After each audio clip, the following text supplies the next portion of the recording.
Hey everyone! Welcome back to Vibing with Purpose. Grab something warm and get comfortable because I want to tell you about something that's been on my mind lately. I was reorganizing my bookshelf last week and I kept picking up certain books thinking that they actually changed me and not just gave me some cool facts or entertained me, but literally shifted how I think about everything. And you know that feeling when you're reading and suddenly you stop, put the book down, and think, wait, I've been doing this all wrong? That's what I want to talk about today. Because I used to be someone who would read a book, think that was interesting, and then nothing would change. I just move on to the next one. But these six books, they caught me at moments when I was actually ready to let them change me. And I think that's the difference. It's not that these books are magical, it's that I was finally open to being wrong about things I thought I had figured out. And if you're in one of those phases right now where you're questioning things, maybe feeling a little stuck, or just genuinely curious about seeing life differently, let's dive in. Let me start with The Creative Act by Rubin. And honestly, at first glance, it didn't resonate at all. I thought I already know this stuff. But here's what I learned. The best approach isn't to consume content like you're been watching Netflix, it's to read intentionally, let it sink in it, and then actually think about how to apply it to your life. Two ideas from this book completely flipped my understanding of creativity. First, constraints actually boost creativity. This blew my mind, because I always thought that the best creative minds had no boundaries. But think about it, when you have unlimited options, you freeze up. When you have limits, you get innovative. And now I use this constantly in my work. Since I have a creative job, I need to create something interesting and catchy all the time.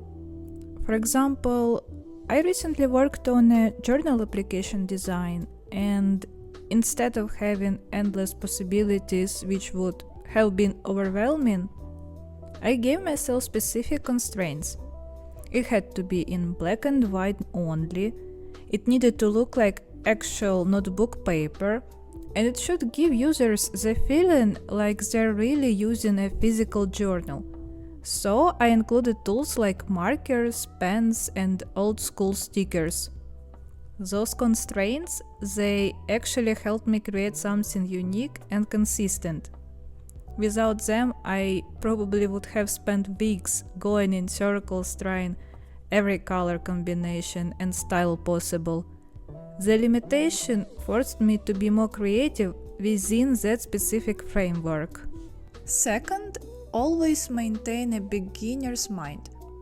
Rubin talks about approaching everything from a pure childlike place of not knowing. If you stop being a student, you stop seeing things with fresh eyes. Now I'm always willing to learn new skills, and I'm not afraid when I don't know something, because I'm always a student. But creativity is just one part of growth. What really opened my mind was learning how to think differently about thinking itself. This brings me to Think Again by Adam Grant, which literally changed how I approach every conversation I have. My biggest takeaway wasn't just about biases, it was this. Sometimes we need to try to think like other people. We can have our truths, they can have their own truths, and that's actually beautiful. Sometimes you need to literally put yourself in someone else's shoes. Grant gives these amazing examples of how this works in debates, in historical events, and in real-life situations. And it hit me. I used to think that being confident meant sticking to your thoughts till the end, no matter if you're right or wrong. I thought that It was an amazing quality. But the truth is, the smartest people, they're constantly changing their minds. Because you can get another source of truth. You can discover new facts. And sometimes it's very difficult. You can't have the right opinion about something because there are different approaches, different pros and cons. Your opinion could change every time you get a new fact. And that's okay. It's okay to change your mind. It's okay to rethink something. What's dangerous is when you're not changing. When you think about something for a long time as absolute truth, and you're not open to other people's perspectives. There is this amazing example in this book about doctors who get down on children's level, literally physically, so kids won't be afraid of them. And they make themselves equal and talk in a way children understand. And you know what happens? The parents see this approach and trust the doctor more. Another powerful point in the book is about being genuinely open to new knowledge and asking questions without disagreement or judgment. Now I focus on asking the right questions. Open questions that truly help me understand someone's point of view. Instead of trying to prove I am right, I approach conversation with curiosity, and when someone has a different opinion, my response is simply, let's just discuss it. The purpose of learning isn't to affirm our beliefs, it's to evolve our beliefs. That completely shifted how I see disagreements. They're not battles to win, they're opportunities to learn something new. I am thinking about reading this book again because I want to get even better at asking questions that open minds instead of closing them. Speaking of evolving beliefs, I had to confront some uncomfortable truths about my own digital habits. Which leads me to Dopamine by Anna Lembke. And this came at the perfect time when my screen time was honestly shameful. We are talking hours of mindless scrolling, TikToks, Reels, YouTube.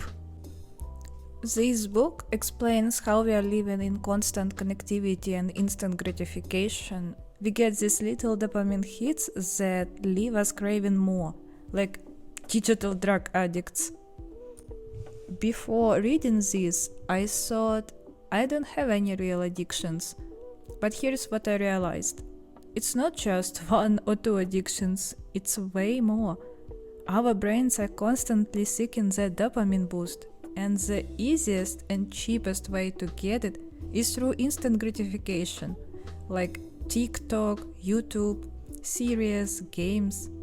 But the most valuable dopamine that comes through time, patience, and actual work. And now I make different choices. Instead of ordering pizza through an app, I cook my own meals. Instead of watching TikTok videos like for hours and forgetting what I just saw, I watch an actual movie or do something productive at home, organizing, cleaning, learning something new, drawing.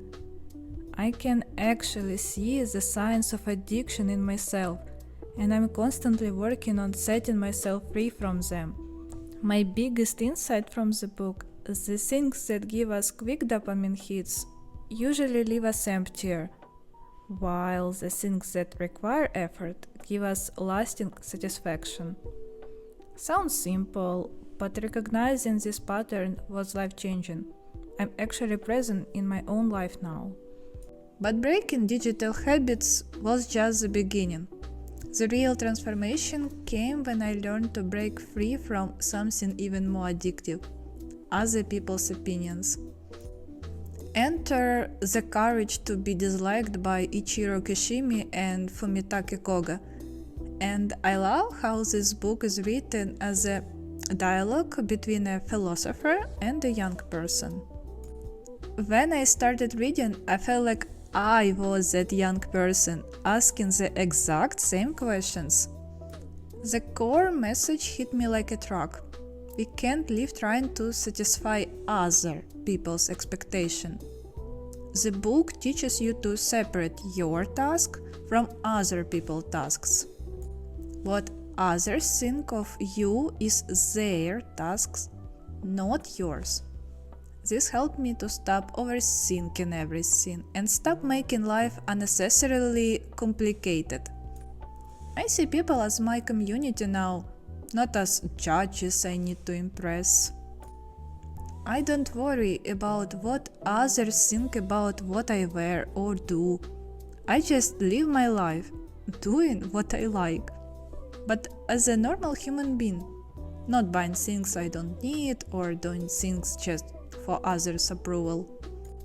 It's incredibly freeing when you realize their opinion of you, that's their business, not yours. And the courage to be happy also includes the courage to be disliked. Simple words, but they gave me permission to live authentically. But living authentically isn't just about ignoring other people's opinions. It's about mastering your own mind.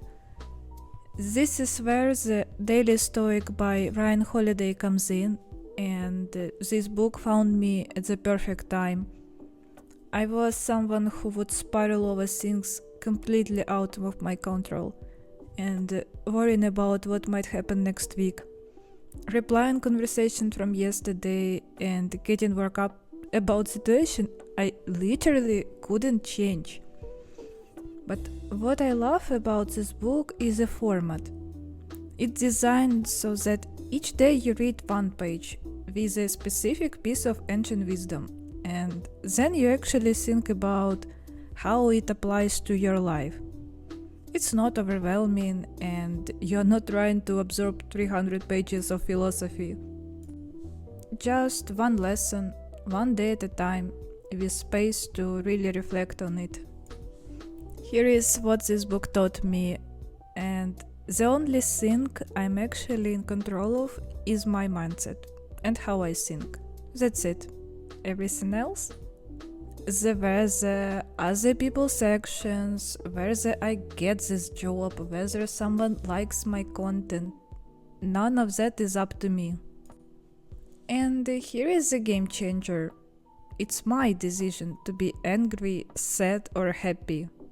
Now, I'm not saying we can just flip a switch and control our emotions, that's not realistic.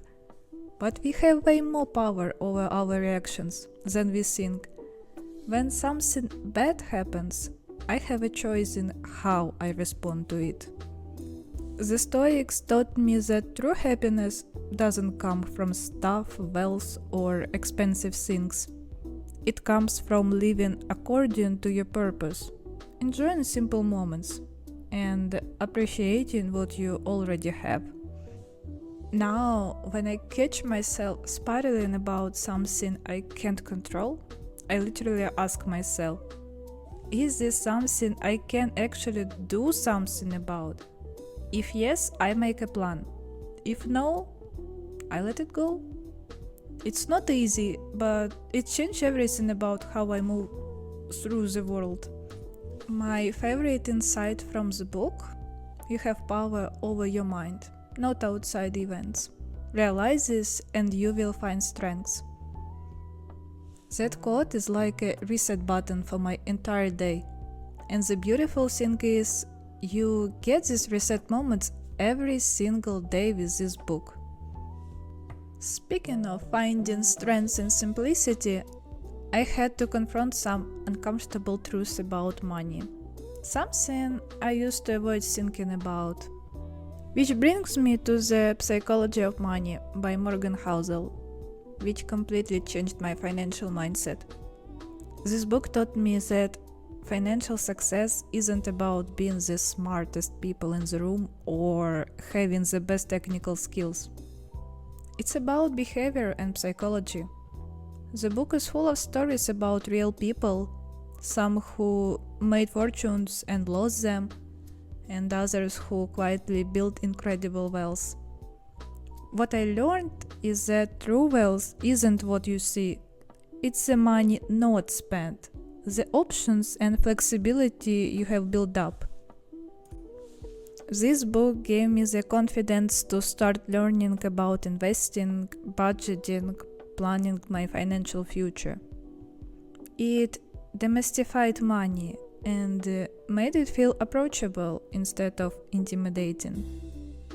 My favorite insight: doing well with money isn't necessarily about what you know. It's about how you behave. And behavior is hard to teach, even to really smart people. That completely reframed how I think about financial success. But knowing I needed to change my financial behavior and actually knowing how to do it were two different things. That's where my next book came in. And that's Girls Just Wanna Have Fun by the Female Invest Founders. It's a little silly, I'll admit, but I saw it in the library and thought, why not? Best decision ever. This book breaks down everything you need to know: how investments work, what index funds are, how the economy works on a basic level. But it does it in a way that feels like you're talking with your smartest friends. The message is simple but powerful. You don't have to be an expert or a millionaire to make money. We as women have all the necessary qualities to be successful with money. Don't be the person who just relies on someone else for financial decisions. Learn the language of finance. Feel in control and responsible. These are crucial life skills, and with YouTube courses, books like this, the information is free and accessible. It made finance feel achievable, not intimidating. Here's what all these books have in common. They're written in manageable, understandable ways with real stories from real people. And sometimes when you reread them, you catch something new because you are in a different place in your life. The best approach with any of these books: read intentionally. Don't just consume. Let the ideas actually sink in. Then think, how can I apply this to my life? Because here is the truth. We have YouTube, we have podcasts, we have all this free information. But information without application is just entertainment. These books, they gave me tools I actually use every single day. I wish I had found some of these books earlier, but I'm grateful I found them when I did. They didn't just change how I think about creativity, psychology, technology, relationships, and money. They changed how I live. So here's my question for you. Which of these books have you already read? What was your biggest takeaway? And if you haven't read any of them, which one sounds most interesting to you right now? Let me know in the comments. I'd love to hear what books have actually changed how you live, not just how you think.